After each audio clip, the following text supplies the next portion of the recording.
Dengan mempelajari Sirah Nabawiyah, maka makin menambah kecintaan kepadanya. Semoga yang subscribe juga dimudahkan jalannya menuju surga. Silahkan tekan tombol like supaya postingan ini semakin tersebar.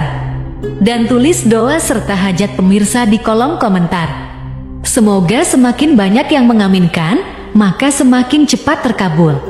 Nabi Sulaiman alaihi salam adalah manusia terkaya sepanjang sejarah kehidupan manusia di muka bumi. Dalam beberapa kitab suci seperti Al-Quran, Alkitab, dan Injil, Nabi Sulaiman alaihi salam dijelaskan sebagai manusia terkaya yang pernah hidup di muka bumi. Tidak ada satupun manusia yang bisa mengalahkan total kekayaannya hingga hari kiamat tiba. Para arkeolog telah menemukan situs peninggalan sejarah Islam yang mengungkap total kekayaan Nabi Sulaiman alaihi salam. Erez bin Yosef, seorang profesor sekaligus peneliti, ia menyatakan bahwa 3.000 tahun yang lalu Nabi Sulaiman alaihi salam diperkirakan memiliki kekayaan senilai 2,2 triliun US dollar.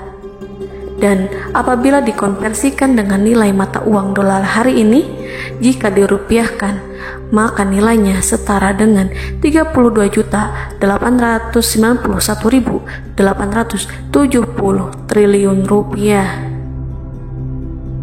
Profesor itu juga menjelaskan bahwa kekayaan Nabi Sulaiman alaihi salam berasal dari dua sumber, yakni istana kerajaan dan tambang tembaga. Nilai itu berkali-kali lipat lebih banyak dari total kekayaan negara Indonesia yang hanya mencapai 11.454 triliun per 30 Desember 2021. Nabi Sulaiman alaihi salam memiliki beberapa mukjizat. Di antaranya adalah dapat berbicara dengan bahasa binatang. Beliau dapat memerintah mereka untuk melakukan sesuatu. Beliau juga dapat mengendalikan besar kecilnya tekanan angin dan dapat mengatur ke arah mana angin akan berhembus. Sehingga dengan itu Nabi Sulaiman dapat memanfaatkan angin sebagai kendaraannya dan juga kendaraan tentaranya. Nabi Sulaiman juga bisa melunakkan besi dan membentuknya menjadi pakaian perang yang anti tusukan senjata tajam. Nabi Sulaiman juga memimpin para jin. Mereka tunduk dan patuh pada perintah Nabi Sulaiman alaihi salam. Tidak hanya setan, iblis laknatullah yang merupakan makhluk pembangkang dapat dibuat tunduk bertekuk lutut pada perintah-perintah Nabi Sulaiman. Nabi Sulaiman bisa melakukan teleportasi, yaitu berpindah dari suatu tempat ke tempat yang lain dalam waktu singkat. Peristiwa itu dibuktikan dengan pemindahan singgasana Ratu Balqis atas perintah Nabi Sulaiman. Nabi Sulaiman dikenal sebagai raja yang adil dan bijaksana. Nabi Sulaiman diberkahi kecerdasan yang luar biasa untuk menyatu padukan segenap kekuatan yang Allah berikan kepadanya. Ia mengelola dan membawa kerajaannya menjadi kekuatan raksasa yang tak terkalahkan di masanya dengan segenap kemampuan yang dimilikinya. Tentara Nabi Sulaiman adalah tentara terkuat di bumi tanpa ada yang menandingi. Pertanyaan mendasar yang muncul kali ini adalah dari mana sumber kekayaan dan kekuatan Nabi Sulaiman alaihi salam? Untuk mendapat jawaban dari pertanyaan itu, simak video ini sampai akhir. Sebelum itu, mari bantu channel ini terus berkembang dengan cara subscribe dan nyalakan tanda loncengnya. Berikan komentar yang positif dan berikan like serta share video ini. Bismillahirrahmanirrahim. Sungguh kami benar-benar telah menganugerahkan ilmu kepada Daud dan Sulaiman. Keduanya berkata, segala puji bagi Allah yang melebihkan kami dari kebanyakan hamba-hambanya yang mukmin. Sulaiman telah mewarisi Daud dan dia berkata, "Wahai manusia, kami telah diajari untuk memahami bahasa burung dan kami dianugerahi segala sesuatu. Sesungguhnya, semua ini benar-benar karunia yang nyata." Quran Surat An-Naml ayat 15-16. Saudara-saudaraku yang dirahmati Allah, pada ayat di atas disebutkan bahwa Sulaiman telah mewarisi Daud. Nabi Sulaiman mewarisi Nabi Daud dalam sisi kenabian dan kekuasaan, bukan mewarisi harta, karena para nabi tidak mewariskan harta. Sebab sepeninggalan mereka, harta para nabi menjadi sedekah bagi orang-orang yang ada di sekitarnya, yaitu orang-orang fakir dan orang-orang yang membutuhkan. Dan harta para nabi tidak dikhususkan bagi kalangan keluarganya. Rasulullah Shallallahu Alaihi Wasallam bersabda, "Kami para nabi tidak mewariskan." Nabi Sulaiman mewarisi kenabian dari Nabi Daud. Ini adalah hal yang jelas. Allah telah memilihnya sebagai nabi dari Bani Israel. Begitu juga Allah telah memberinya kekuasaan kerajaan sehingga ia menjadi pemimpin Bani Israel. Barangkali sesuatu yang paling penting yang diwarisi oleh Nabi Sulaiman dari Nabi Daud adalah tradisi militer. Kemajuan militer yang dahsyat telah berpindah kepada Nabi Sulaiman. Nabi Daud sebenarnya adalah seorang pengembala kambing yang sangat miskin, tetapi seiring dengan perjalanan waktu, ia menjadi komandan pasukan tiada tanding. Nabi Daud alaihi salam mengetahui bahwa kekuatan hakiki yang mengatur alam semesta adalah kekuatan Allah. Ketika Nabi Daud mengelurkan tangannya dan memegang potongan batu, lalu beliau melemparkannya dengan ketepel ke arah Jalut, kepala Jalut retak dan ambruk menghantam tanah. Ini sebagai bentuk demonstrasi kekuatan darinya. Kehadiran Nabi Daud mengubah pasukan Bani Israel, di mana mereka sebelumnya lari jika berhadapan dengan musuh. Maka kini keberadaan mereka mulai diperhitungkan di masa hidupnya. Nabi Daud mengalami peperangan yang sangat banyak, tapi Al-Quran tidak menceritakan secara terperinci. Hal itu dikarenakan karena Al-Quran adalah kitab dakwah di jalan Allah, bukan kitab sejarah. Al-Quran hanya menceritakan di dalam Al-Quran surat Shad ayat 20, "Dan kami kuatkan kerajaannya, kerajaan Daud." Ayat tersebut berarti bahwa Nabi Daud belum terkalahkan dalam peperangan yang diikutinya. Di samping dukungan yang Allah berikan kepadanya, juga pasukan dan rakyatnya, di mana mereka adalah orang-orang yang bertauhid, menyerahkan diri kepada Allah. Allah Subhanahu wa Ta'ala mengajarkan kepada Nabi Daud hal-hal yang menjadikan pasukannya memiliki keistimewaan yang dengannya mereka dapat mengalahkan pasukan-pasukan lain, pasukan-pasukan besar yang ada di bumi pada saat itu. Allah Subhanahu wa Ta'ala berfirman dalam surat Saba ayat 10, "Dan kami telah melunakkan besi untuknya." Baju besi mungkin akan menjadi masalah dalam benak kita. Ketika orang-orang yang berperang, baju besi cukup mengganggu gerakan mereka. Kita bisa membayangkan ketika ada dua orang berperang, salah satu dapat bergerak bebas, sementara yang lainnya tidak leluasa bergerak karena tertahan dengan pakaiannya. Namun, dengan kekuasaan Allah, Nabi Daud dapat melunakkan besi dan membuat baju besi yang ringan, yang mudah untuk digunakan. Ini adalah kemajuan penting yang Allah berikan kepada Nabi Daud dan tentaranya. Kemajuan itu kemudian diajarkan, diwariskan dan dimiliki oleh Nabi Sulaiman alaihi salam. Nabi Sulaiman memiliki pasukan dahsyat yang melebihi pasukan manapun di bumi saat itu, atau bahkan mungkin saat ini. Bahkan Allah menambahkan karunia-Nya kepada Nabi Sulaiman yang disebutkan dalam Al-Quran surat An-Naml ayat 16.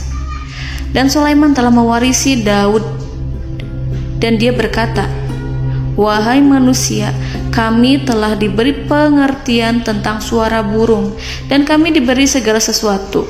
Sesungguhnya, ini benar-benar suatu karunia yang nyata.'" Saudara-saudaraku yang dirahmati Allah, pada suatu hari Nabi Sulaiman alaihi salam menengadahkan tangannya dan berdoa kepada Allah Subhanahu wa ta'ala. Antara hati Nabi dan Allah tidak ada penghalang, tidak ada jarak, tidak ada sekatan waktu, tidak ada satupun dari para nabi yang berdoa kepada Allah kecuali doanya pasti dikabulkan. Doa Nabi Sulaiman alaihi salam direkam dalam Al-Quran surat Shad ayat 35. Nabi Sulaiman berkata, "Ya Tuhanku, ampunilah aku, anugerahkanlah kepadaku kerajaan yang tidak dimiliki oleh seorang pun sesudahku." Nabi Sulaiman menginginkan dari Allah sesuatu kerajaan yang belum pernah diperoleh oleh siapapun setelahnya. Allah Subhanahu wa ta'ala mengabulkan doa Nabi Sulaiman dan memberinya kerajaan tersebut. Nabi Sulaiman mewarisi kekuasaan, kenabian, hikmah ilmu dari Nabi Daud alaihi salam. Orang-orang menyebut Nabi Sulaiman Al-Hakim, Sulaiman yang bijaksana. Kebijaksanaan Nabi Sulaiman tidak terbatas pada keadilannya di tengah-tengah manusia dan juga kasih sayangnya kepada mereka. Namun, kebijaksanaan Nabi Sulaiman juga berlaku di kalangan burung dan binatang lainnya. Nabi Daud juga mengenal bahasa burung, tetapi Nabi Sulaiman dapat berbicara dengan bahasa burung. Bahkan, ia dapat menggantikannya sebagai pembantunya. Ketika Nabi Daud bertasbih di gunung, burung-burung serta binatang buas ikut bertasbih bersamanya. Bahkan angin pun berhenti untuk mendengarkan tasbih itu.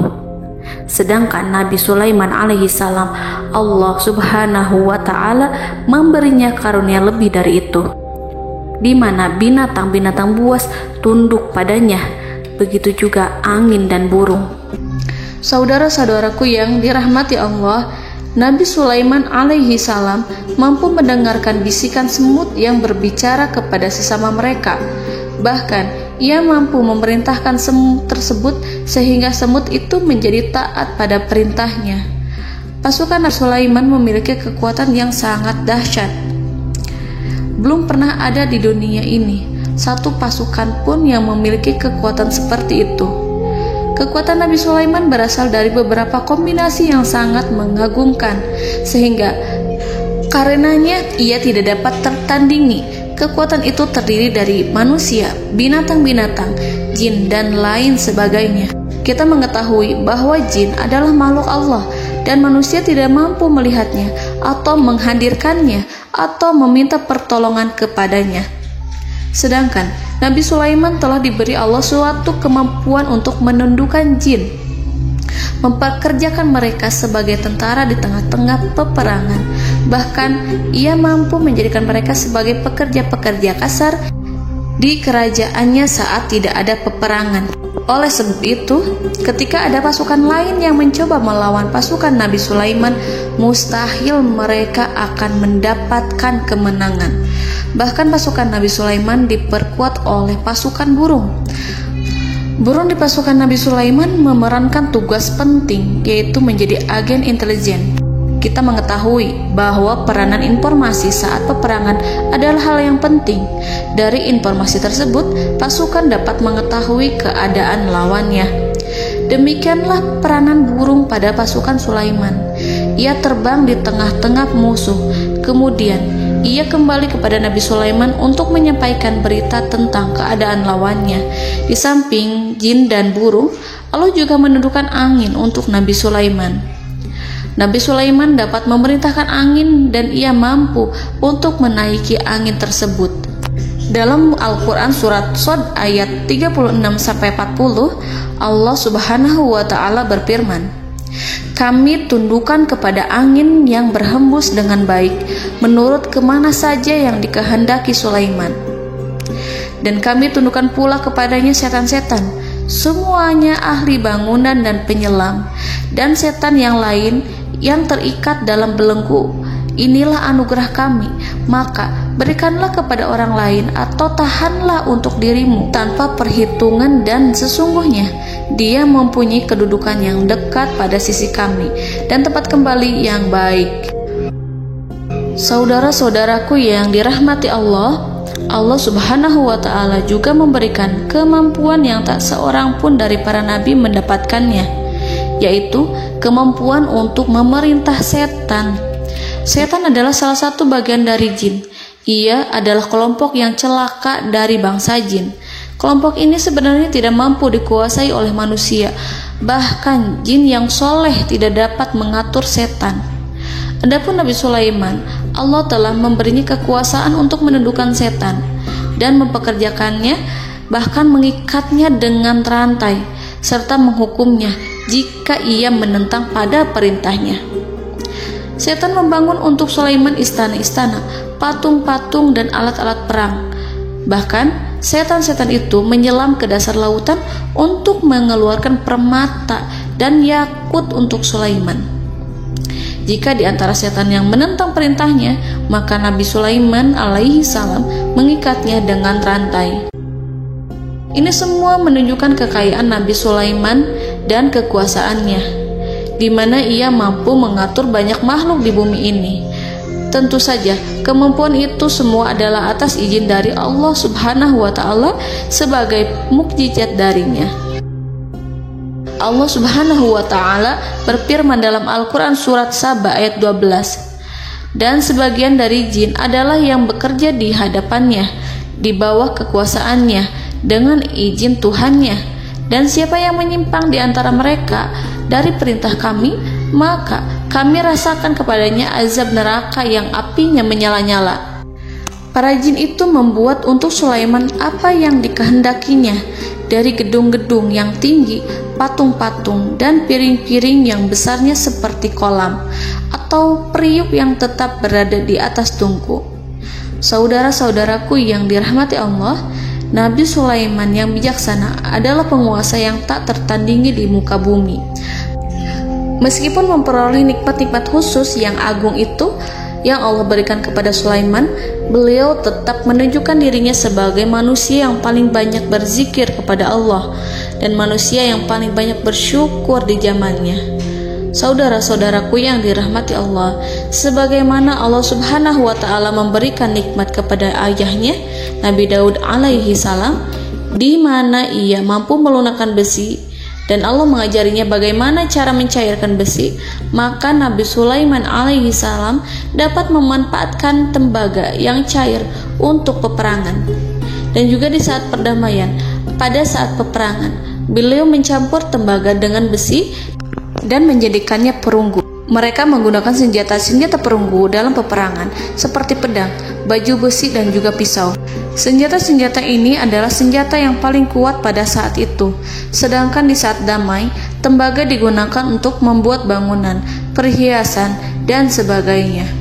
Meskipun Nabi Sulaiman mendapatkan nikmat yang besar dan karunia yang khusus, Allah Subhanahu wa Ta'ala mengujinya dengan suatu ujian yang dahsyat. Ujian yang akan selalu datang kepada seorang hamba yang soleh. Ketika hamba itu mendapatkan kedudukan besar, maka ujiannya pun menjadi besar. Allah Subhanahu wa Ta'ala menguji Nabi Sulaiman dengan penyakit. Diceritakan oleh Fahru Roji, Nabi Sulaiman diuji dengan suatu penyakit yang keras, di mana kedokteran saat itu tidak dapat dan tidak mampu mengatasinya.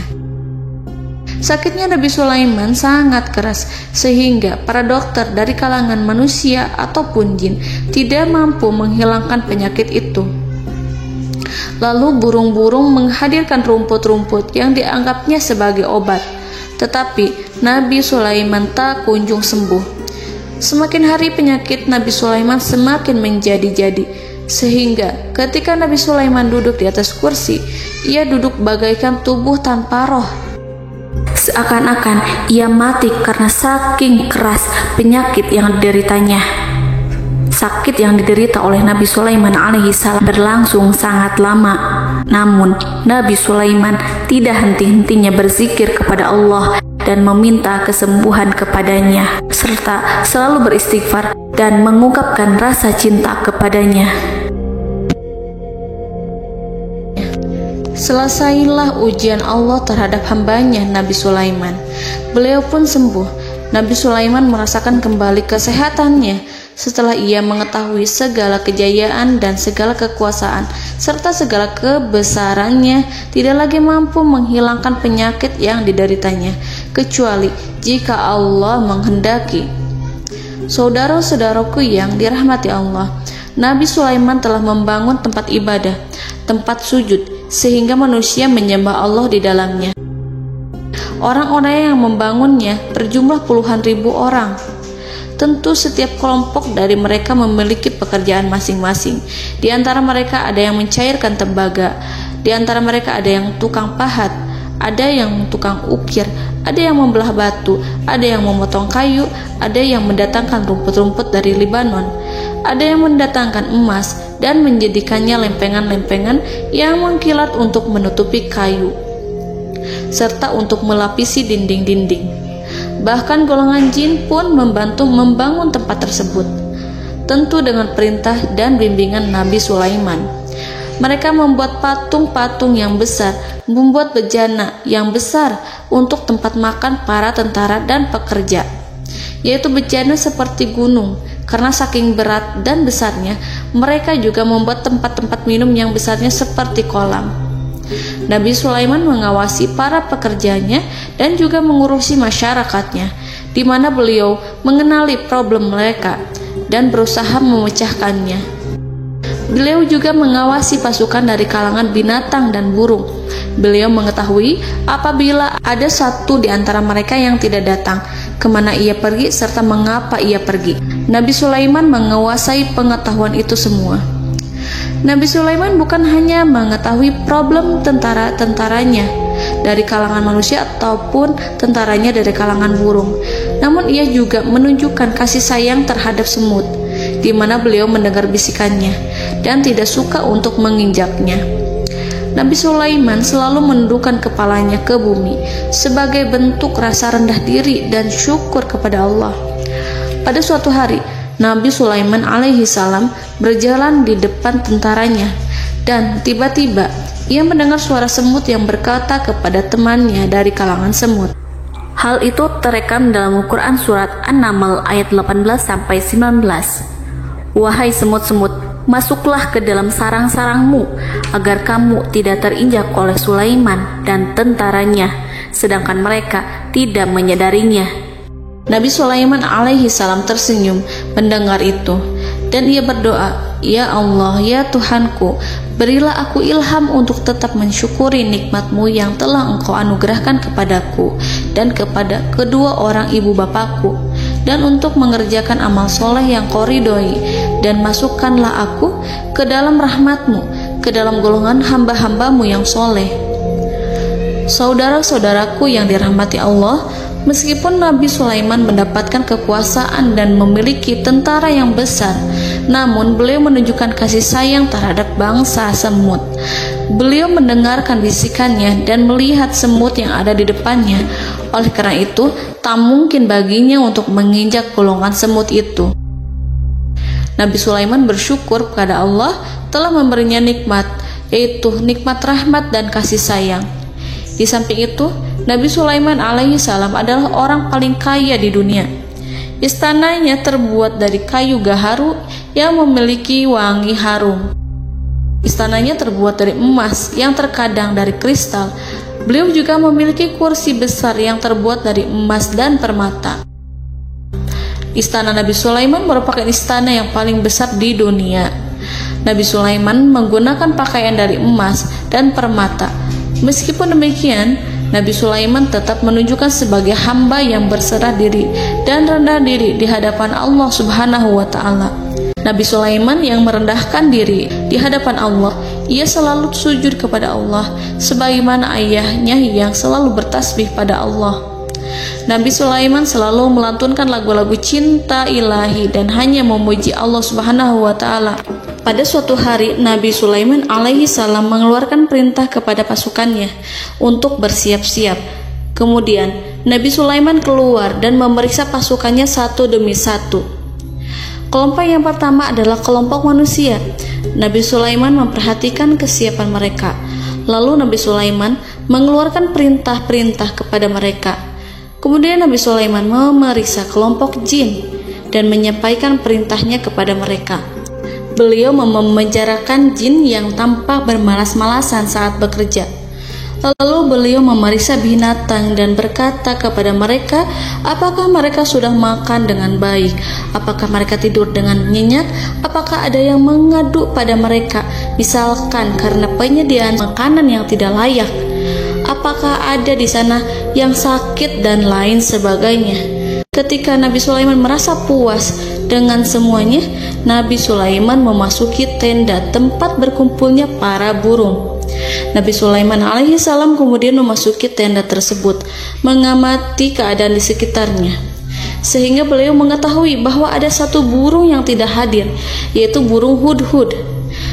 Mengapa aku tidak melihat burung hudhud? Burung-burung yang lain tampak terdiam sebagai penghormatan, dan mereka mendengarkan apa yang akan dikatakan pemimpin mereka. Nabi Sulaiman mengarahkan pandangannya pada semua burung dan tidak menemukan burung hudhud di antara mereka. Tak seekor burung pun yang mengetahui keberadaannya. Burung hudhud absen pada apel wajib kali ini. Nabi Sulaiman mulai menampakkan kemarahannya. Tiba-tiba, seekor burung kecil memberanikan diri untuk berkata kepada Nabi Sulaiman, Wahai Nabi yang mulia, seharusnya Hudhud ada bersamaku kemarin untuk melaksanakan tugas penyelidikan. Ia adalah pemimpin misi itu. Namun, burung Hudhud belum datang. Oleh karena itu, aku tidak pergi bersamanya. Burung itu tampak gemetar. Nabi Sulaiman mengetahui bahwa Hudhud tidak hadir dan tak seorang pun mengetahui kemana ia pergi. Burung hudhud pergi tanpa izin terlebih dahulu. Dalam keadaan marah, Nabi Sulaiman berkata, "Sungguh aku benar-benar akan mengazabnya dengan azab yang sangat keras, atau benar-benar menyembelihnya, kecuali jika ia benar-benar datang kepadaku dengan alasan yang jelas."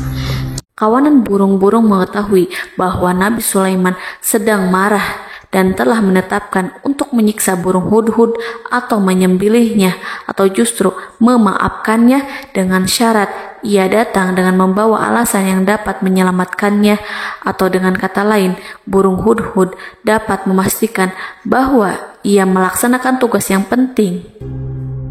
Nabi Sulaiman menunjukkan kemarahan yang besar sehingga siapapun akan merasa takut kepada Nabi Sulaiman yang marah. Nabi Sulaiman kemudian pergi dari tempat burung tersebut. Nabi Sulaiman masih memikirkan keadaan burung hudhud. Seharusnya burung hudhud menjadi bagian penting dari badan intelijen. Apakah ia pergi untuk menyingkap suatu, atau apakah ia pergi hanya untuk bermain-main?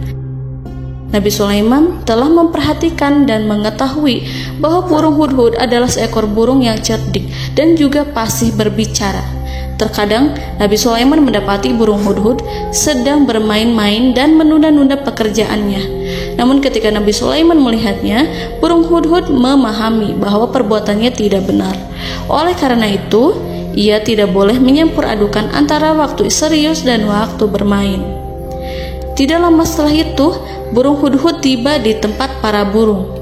Burung-burung yang lain berkata kepadanya, "Wahai hudhud, pergilah engkau ke tempat Nabi Sulaiman. Jika ia mengetahui bahwa engkau telah sampai, jiwamu benar-benar terancam." Mendengar itu, burung hudhud segera beranjak. Ia terbang menemui Nabi Sulaiman.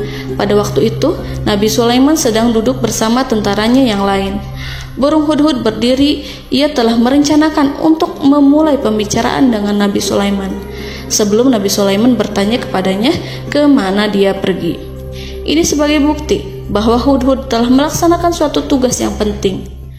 Dalam Al-Quran Surat An-Naml ayat 22, burung hudhud berbicara, "Aku telah mengetahui sesuatu yang kamu belum mengetahuinya, dan kubawa kepadamu dari negeri Saba suatu berita penting yang diyakini seakan-akan burung hudhud hendak berkata, 'Aku adalah hudhud yang miskin, tapi aku mengetahui apa yang tidak engkau ketahui, dan aku telah datang kepadamu dari kerajaan Saba dengan membawa berita yang sangat penting.'" Nabi Sulaiman tampak terdiam menunggu hudhud menyelesaikan kisahnya. Dalam surat An-Naml ayat 23-24, burung hudhud berkata, Sesungguhnya aku menjumpai seorang wanita yang memerintah mereka. Dia dianugerahi segala sesuatu serta mempunyai singgasana yang besar. Aku mendapati dia dan kaumnya menyembah matahari selain Allah. Dan setan-setan telah menjadikan mereka memandang indah perbuatan-perbuatan mereka, lalu menghalangi mereka dari jalan Allah, sehingga mereka tidak mendapat petunjuk. Burung hudhud diam. Nabi Sulaiman merasa bahwa hudhud menunjukkan kepasihan lisannya. Nabi Sulaiman berkata dalam Quran surat An-Naml ayat 27 sambil menunjukkan senyum manisnya.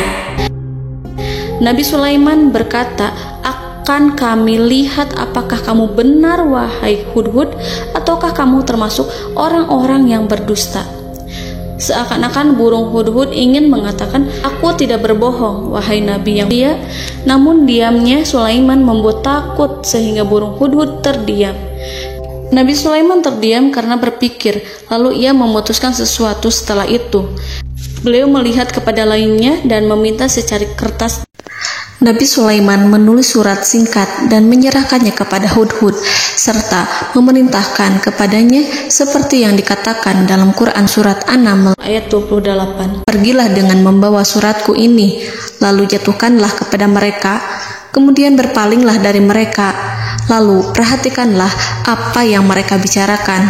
Al-Quranul Karim hanya menceritakan dalam Quran surat An-Naml bagaimana perginya hudhud dan bagaimana ia menyerahkan surat itu. Lalu Al-Quran langsung menyebut keadaan kerajaan Balqis yang saat itu sedang membaca surat di depan para pembesar kerajaan dan para menterinya. Dalam Al-Quran surat An-Naml ayat 29-31 berkatalah Balqis, "Wahai pembesar-pembesar, sesungguhnya telah dijatuhkan kepadaku sebuah surat yang mulia. Sesungguhnya surat ini dari Sulaiman, dan sesungguhnya isinya dengan menyebut nama Allah yang Maha Pengasih lagi Maha Penyayang, bahwa janganlah kalian berlaku sombong terhadapku, dan datanglah kepadaku sebagai orang yang berserah diri." Saudara-saudaraku yang dirahmati Allah, dalam surat tersebut Nabi Sulaiman menyebutkan supaya mereka menyerahkan diri dan tunduk kepada perintah Nabi Sulaiman. Nabi Sulaiman memerintahkan agar mereka meninggalkan penyembahan terhadap matahari. Nabi Sulaiman tidak mempersoalkan akidah mereka dan tidak memuaskan mereka dengan apapun. Nabi Sulaiman hanya memerintahkan bahwa ia berada di atas kebenaran. Bukankah ia didukung kekuatan yang berlandaskan keyakinan yang dimilikinya? Nabi Sulaiman hanya memerintahkan mereka agar tunduk dan patuh kepadanya. Ratu Sabak menyampaikan surat tersebut di tengah-tengah kaumnya. Dalam Quran surat An-Naml ayat 32 dijelaskan, "Dan berkatalah Balqis, wahai para pembesar, berilah aku pertimbangan dalam urusanku ini. Aku tidak pernah memutuskan sesuatu persoalan sebelum kamu berada dalam majelisku." Saudara-saudaraku yang dirahmati Allah, para pembesar istana Balqis menentang surat tersebut. Isi surat itu membangkitkan kesombongan kaum Sabak, di mana mereka merasa lebih kuat. Mereka mengetahui bahwa di sana ada seorang yang mencoba menentang mereka dan mengisyaratkan peperangan kepada mereka. Lalu ia meminta kepada mereka untuk memenuhi syarat-syaratnya sebelum terjadinya peperangan dan kekalahan. Dalam surat An-Naml ayat 33, mereka menjawab, "Kita adalah orang-orang yang memiliki kekuatan dan juga memiliki keberanian yang sangat besar dalam peperangan. Dan keputusan berada di tanganmu, wahai rajaku. Maka pertimbangkanlah apa yang akan kamu perintahkan." Saudara-saudaraku yang dirahmati Allah, para pembesar kaum Sabak seakan ingin berkata, "Kita siap untuk melaksanakan perang." Tampaknya ratu itu memiliki kebijakan yang lebih baik dari pembesar kaumnya. Surat Sulaiman itu membuatnya berpikir lebih jernih dan lebih berhati-hati. Ia berusaha sebisa mungkin menghindari peperangan. Ratu itu berpikir dalam tempo yang lama. Nama Sulaiman tidak diketahuinya dan ia pun belum pernah mendengarnya. Oleh karena itu, Ratu kaum Sabak tidak mampu mengetahui dan mendeteksi seberapa besar kekuatan Nabi Sulaiman. boleh jadi Nabi Sulaiman memiliki kekuatan yang dahsyat, sehingga ia mampu memerangi kekuasaannya dan mengalahkannya. Kemudian ratu memperhatikan apa yang ada di sekelilingnya. Ia melihat kemajuan masyarakatnya dan juga kekayaannya. Barangkali ia mengira bahwa Nabi Sulaiman iri terhadap kemajuan dan kekayaannya itu, sehingga Nabi Sulaiman ingin menyerangnya. Setelah mempertimbangkan isi surat Nabi Sulaiman dengan cermat, Ratu Saba memilih untuk tidak bersikap ceroboh dan bodoh. Ratu lebih suka untuk menggunakan bahasa kelembutan. Ia mengirim kepada Nabi Sulaiman suatu hadiah yang besar. Ratu mengira bahwa Nabi Sulaiman seorang yang ambisius, yang boleh jadi ia telah mendengar tentang kekayaan kerajaan Saba. Para utusan pergi dengan membawa hadiah dari Ratu Saba. Ratu berharap agar mereka dapat memasuki kerajaan Nabi Sulaiman dan akan mengetahui kondisi kerajaannya. Saat mereka pulang, Ratu ingin mendengar secara langsung dari mereka tentang bagaimana keadaan kaum Nabi Sulaiman dan pasukannya.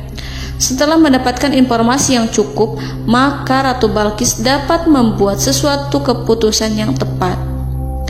Ratu menyembunyikan apa yang terlintas dalam pikirannya, lalu ia berbicara kepada pembesar istananya bahwa ia dapat menyingkap niat jahat Raja Sulaiman melalui cara mengirimkan hadiah kepadanya. Ratu lebih memilih cara tersebut dan menunggu reaksi dari Nabi Sulaiman. Ratu berhasil memuaskan para pembesar istana, dan untuk sementara ia menghilangkan ide untuk berperang. Karena para raja jika menyerang suatu desa, maka pemimpin desa tersebut adalah orang yang paling banyak mendapatkan kehinaan.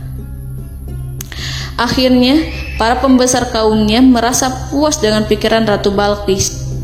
Saudara-saudaraku yang dirahmati Allah, dalam surat An-Naml ayat 34-35 dijelaskan, Ratu Balqis berkata, "Sesungguhnya raja-raja apabila memasuki suatu negeri, niscaya mereka akan membinasakannya dan menjadikan penduduknya yang mulia menjadi hina.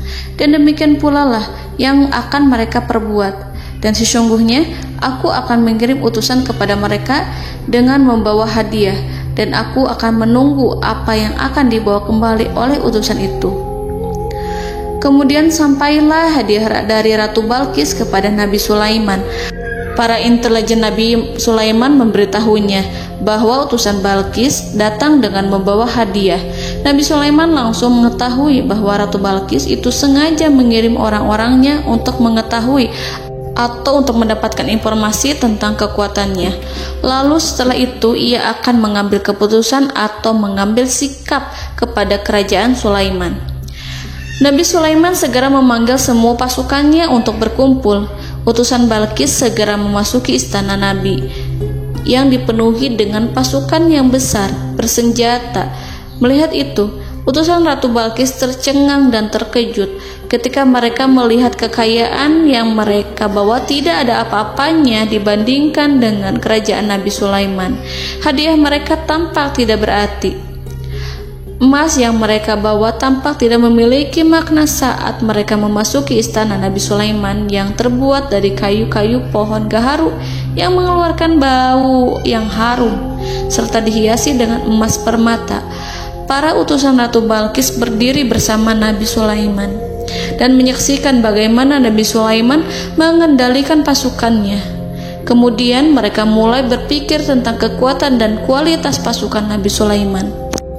Betapa kagetnya mereka ketika melihat di tengah-tengah pasukan itu terdapat singa, burung, dan tentara dari kalangan manusia yang mampu terbang. Mereka pun sadar bahwa mereka di hadapan pasukan yang tiada tandingannya. Selesailah demonstrasi pasukan Nabi Sulaiman. Kemudian para utusan ratu dipersilahkan maju ke tempat hidangan makanan. Para utusan itu sangat terkejut ketika melihat berbagai macam makanan dari penjuru dunia ada di depannya. Dan di antara makanan itu terdapat pula makanan yang biasa ditemukan di negeri mereka. Tetapi mereka melihat bahwa makanan itu memiliki rasa yang lebih istimewa. Selain itu, piring-piring yang ada di depan mereka terbuat dari emas dan mereka dilayani oleh laki-laki yang berhias dengan emas. Di meja makan itu terdapat burung, ikan laut, dan berbagai macam daging yang mereka tidak mampu lagi membedakan daging apa itu. Nabi Sulaiman tidak makan bersama mereka, tapi beliau makan dengan menggunakan piring yang terbuat dari kayu. Beliau memakan roti yang kering yang dicampur dengan minyak. Inilah makanan yang dipilih Nabi Sulaiman. Makan bersama mereka dalam keadaan diam, mereka merasa kehadiran Nabi Sulaiman menciptakan suatu wibawa yang luar biasa. Selesai perjamuan itu, lalu dengan sangat malu mereka menyerahkan hadiah dari Ratu Balqis kepada Nabi Sulaiman. Hadiah itu berupa emas yang bagi mereka hadiah itu sangat bernilai tinggi. Tapi di sini hadiah itu tampak kecil di hadapan kekayaan-kekayaan Nabi Sulaiman yang sangat mengagumkan. Nabi Sulaiman memperhatikan hadiah dari Ratu Balqis itu dan berkata dalam Quran surat An-Naml ayat 36, "Maka apa yang diberikan Allah kepadaku lebih baik daripada apa yang diberikannya kepadamu, tetapi kamu merasa bangga dengan hadiahmu." Saudara-saudaraku, Raja Sulaiman menyingkap dengan kata-katanya yang singkat itu penolakannya terhadap hadiah mereka. Ia memberitahu utusan itu bahwa ia tidak menerima hadiah tersebut. Ia tidak merasa puas dengan hadiah itu. Yang membuatnya puas hanyalah, "Janganlah kalian berlaku sombong terhadapku dan datanglah kepadaku sebagai orang-orang yang berserah diri." Lalu Nabi Sulaiman berkata kepada mereka dengan pelan. Hal itu diabadikan dalam Al-Quran surat An-Naml ayat 37. "Kembalilah kepada mereka. Sungguh kami akan mendatangi mereka dengan bala tentara yang mereka tidak kuasa melawannya. Dan pasti kami akan mengusir mereka dari negara itu, yaitu negeri Saba, dengan terhina. Dan mereka akan menjadi tawanan-tawanan yang hina." Saudara-saudaraku yang dirahmati Allah, Nabi Sulaiman kemudian meninggalkan para utusan ratu setelah terlebih dahulu mengancam mereka. Para utusan itu berharap agar Nabi Sulaiman mau menunggu kunjungan Ratu Balqis yang akan membawa misi perdamaian. Akhirnya, sampailah para utusan Ratu Balqis ke negeri Saba. Mereka segera menuju istana sang ratu. Mereka memberitahu bahwa negeri mereka ada di ujung tanduk. Mereka menceritakan kepada ratu tentang kekuatan Nabi Sulaiman dan tidak mungkin bagi mereka mampu melawannya. Mereka meyakinkan Ratu Balqis bahwa ia harus mengunjunginya dan melihat sendiri bagaimana kebesaran kerajaan Nabi Sulaiman. Kemudian Ratu Balqis menyiapkan dirinya untuk pergi menuju kerajaan Nabi Sulaiman. Nabi Sulaiman duduk di kursi kerajaan di tengah-tengah para pembesarnya dan para menterinya, serta para komandan pasukannya. Beliau berpikir tentang sosok Balqis. Nabi Sulaiman mengetahui bahwa Balqis menuju tempatnya. Balqis dikelilingi rasa takut. Nabi Sulaiman berpikir sejenak tentang bagaimana matahari disembah. Ia memikirkan bagaimana informasi yang diterima oleh intelijennya tentang kemajuan kerajaan Balqis dalam bidang kesenian dan ilmu pengetahuan. Nabi Sulaiman bertanya kepada dirinya sendiri, apakah kemajuan menjadi penghalang untuk mengetahui kebenaran? Apakah ratu itu senang dengan kekuatan yang dicapainya? Dan ia membayangkan bahwa kekuatannya adalah segalanya. Dengan kemajuan yang dimilikinya, Nabi Sulaiman ingin membuat kejutan agar ratu mengetahui bahwa Islam yang diyakini oleh Nabi Sulaiman adalah satu-satunya yang mampu mendatangkan kemajuan dan kekuatan yang hakiki, sehingga ia dapat membandingkan antara keyakinannya dalam menyembah matahari beserta kemajuan yang dicapainya dengan keyakinan Nabi Sulaiman beserta kemajuan yang diraihnya. Saudara-saudaraku yang dirahmati Allah, para mata-mata Nabi Sulaiman telah memberitahunya bahwa hal yang sangat disegani dan dikagumi oleh kaum Balqis adalah kerajaan Saba, yaitu singgasana Ratu Balqis. Singgasana itu terbuat dari emas dan batu delima. Singgasana tersebut dijaga oleh penjaga yang sangat disiplin, di mana mereka tidak pernah lalai sedikit pun. Oleh karena itu, sangat tepat apabila Nabi Sulaiman menghadirkan singgasananya di sini, di kerajaannya. sehingga ketika ratu tiba, maka ia dapat duduk di atasnya. Nabi Sulaiman ingin membuat kejutan kepadanya dan menunjukkan bahwa kemampuannya tersebut yang berlandaskan pada keislaman. Nabi Sulaiman melakukan yang demikian itu dengan harapan agar si ratu tunduk kepadanya. Ide itu terlintas dalam diri Nabi Sulaiman. Lalu ia mengangkat kepalanya dan menoleh kepada anak buahnya. Hal itu diabadikan dalam Quran Surat An-Naml ayat 38. Wahai para pembesar, siapakah di antara kamu sekalian yang sanggup membawa singgasananya kepadaku sebelum mereka datang kepadaku sebagai orang-orang yang berserah diri? Saudara-saudaraku, perhatikanlah ungkapan pikiran Nabi Sulaiman tersebut. Semua pemikirannya berkisar tentang keislaman para penyembah matahari, tentang bagaimana beliau dapat memberikan petunjuk kepada mereka di jalan Allah. Yang pertama menjawab pertanyaan Nabi Sulaiman adalah jin Ifrit. Dalam Quran Surat An-Naml ayat 39, berkatalah Ifrit yang cerdik dari golongan jin, "Aku akan datang kepadamu dengan membawa singgasana itu sebelum kamu berdiri dari tempat dudukmu. Sesungguhnya aku benar-benar kuat untuk membawanya, lagi dapat dipercaya." Nabi Sulaiman berdiri dari tempat duduknya. Setelah 1 jam atau 2 jam, jin itu berjanji kepadanya untuk menghadirkan singgasana Balkis. Sebelum itu, istana Nabi Sulaiman di Palestina, sedangkan istana Balkis terletak di Yaman. Antara singgasana tersebut dengan singgasana Nabi Sulaiman berjarak lebih dari ribuan mil. Barangkali pesawat yang cepat sekalipun yang kita kenal hari ini tidak akan mampu membawa dan mendatangkan istana itu dalam waktu 1 jam. Tetapi masalahnya di sini, berhubung dengan kekuatan jin yang serba misterius, Nabi Sulaiman tidak mengomentari sedikit pun terhadap apa yang dikatakan oleh Ifrit. Nabi Sulaiman tampak menunggu tanggapan lain yang mampu menghadirkan singgasana Balkis yang lebih cepat dari jin Ifrit. Nabi Sulaiman menoleh kepada seorang yang di sana, yang duduk di atas naungan. Hal itu diceritakan dalam Al-Quran Surat An-Naml ayat 40. Berkatalah seseorang yang mempunyai ilmu dari Alkitab, "Aku akan membawa singgasana itu kepadamu sebelum matamu berkedip." Maka tatkala Sulaiman melihat singgasana itu terletak di hadapannya, ia pun berkata, "Ini termasuk karunia Tuhanku untuk menguji aku, apakah aku akan bersyukur atau mengingkari nikmatnya? Dan barang siapa yang bersyukur, maka sesungguhnya dia bersyukur untuk kebaikan dirinya sendiri.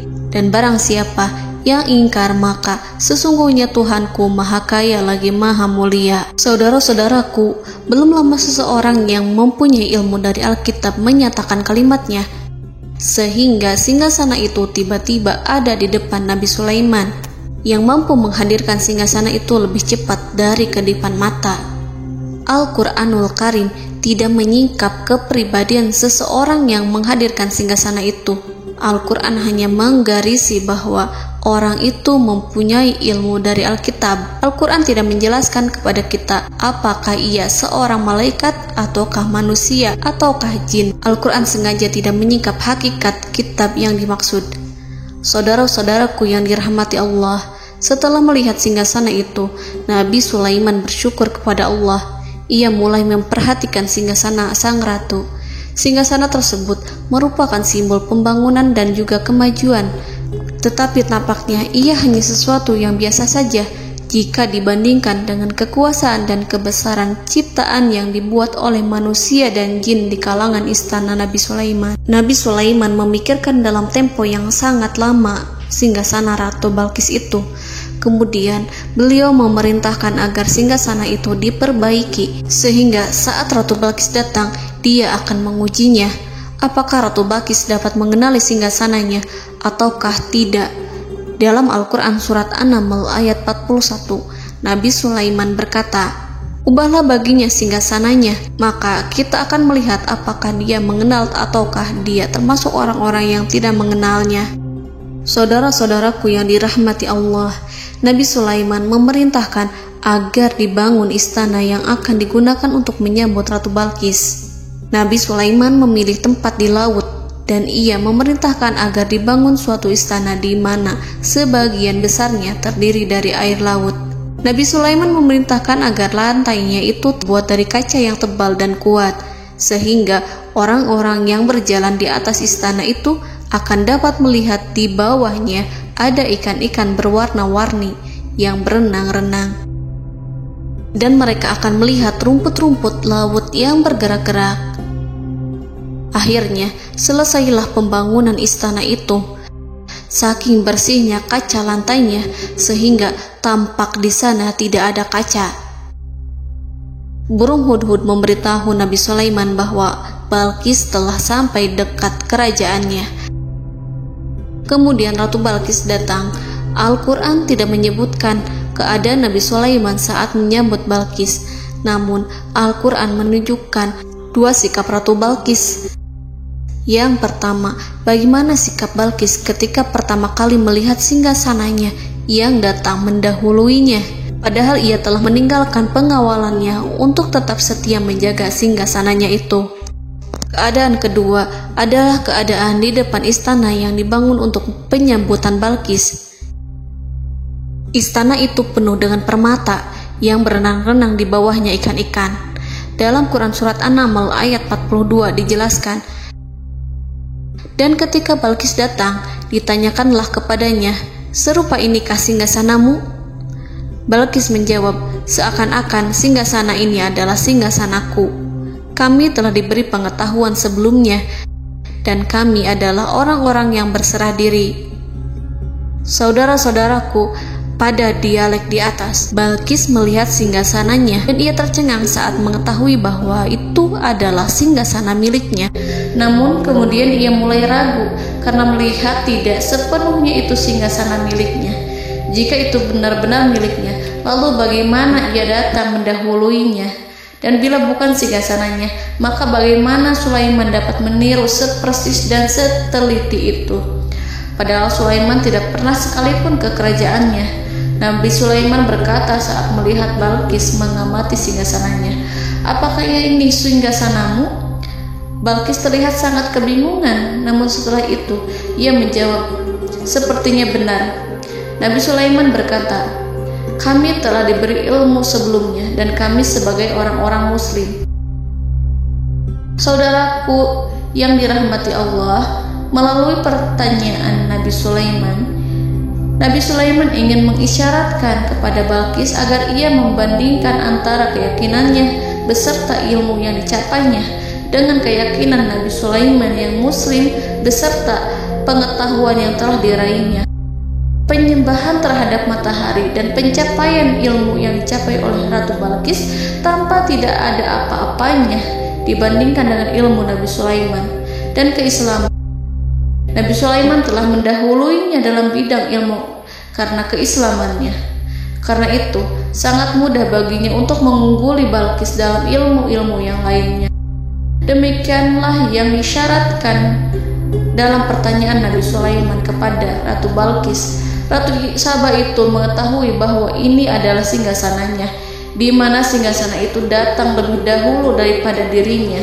Beberapa bagian darinya telah diubah saat Balqis masih di perjalanan menuju ke tempat Nabi Sulaiman.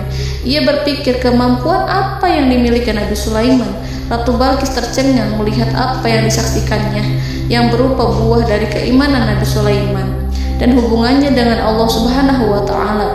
Sebagaimana Balqis juga tercengang ketika melihat kemajuan di bidang ilmu pembangunan, seni, dan ilmu-ilmu yang lainnya. Maka ia tidak lebih kagum lagi saat melihat hubungan yang kuat antara keislaman Nabi Sulaiman dengan ilmunya, serta kemajuan yang diraihnya.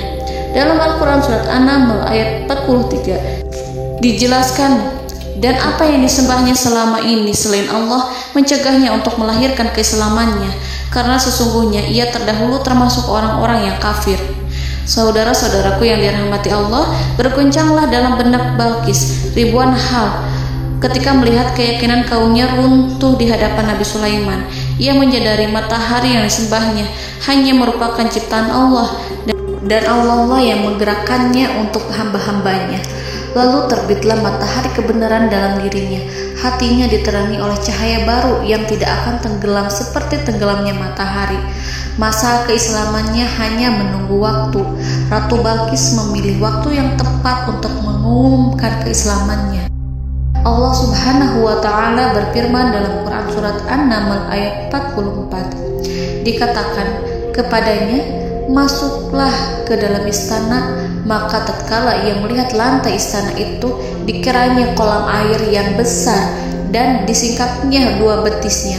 Berkatalah Sulaiman, sesungguhnya ia adalah istana licin yang terbuat dari kaca. Berkatalah Balqis, wahai Tuhanku, sesungguhnya aku telah berbuat zalim terhadap diriku dan aku berserah diri bersama Sulaiman kepada Allah Tuhan semesta alam. Saudara-saudaraku yang dirahmati Allah, dikatakan kepada Balqis, masuklah ke dalam istana. Ketika ia masuk, maka ia tidak menyaksikan adanya kaca, tetapi ia melihat air, sehingga ia mengira akan bersinggungan dengan air.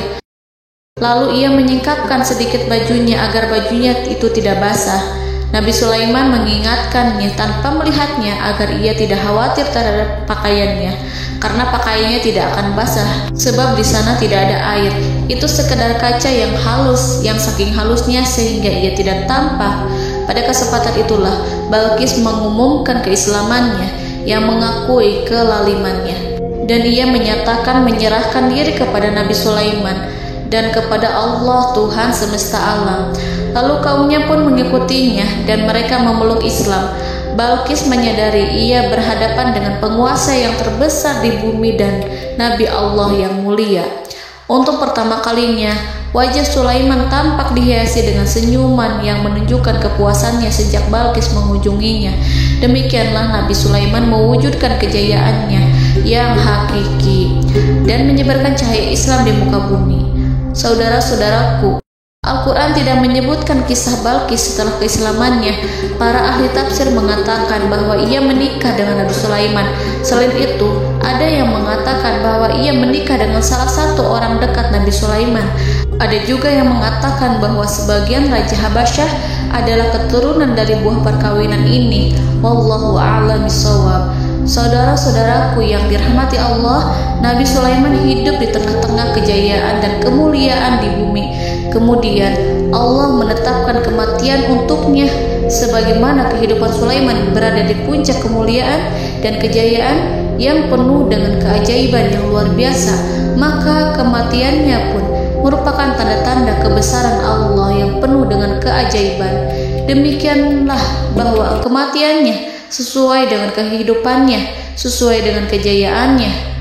Allah berfirman tentang kematian Sulaiman di dalam Al-Quran Surat Saba ayat 14. Maka tatkala kami telah menetapkan kematian Nabi Sulaiman, tidak ada yang menunjukkan kepada mereka kematiannya itu kecuali rayap yang memakan tongkatnya.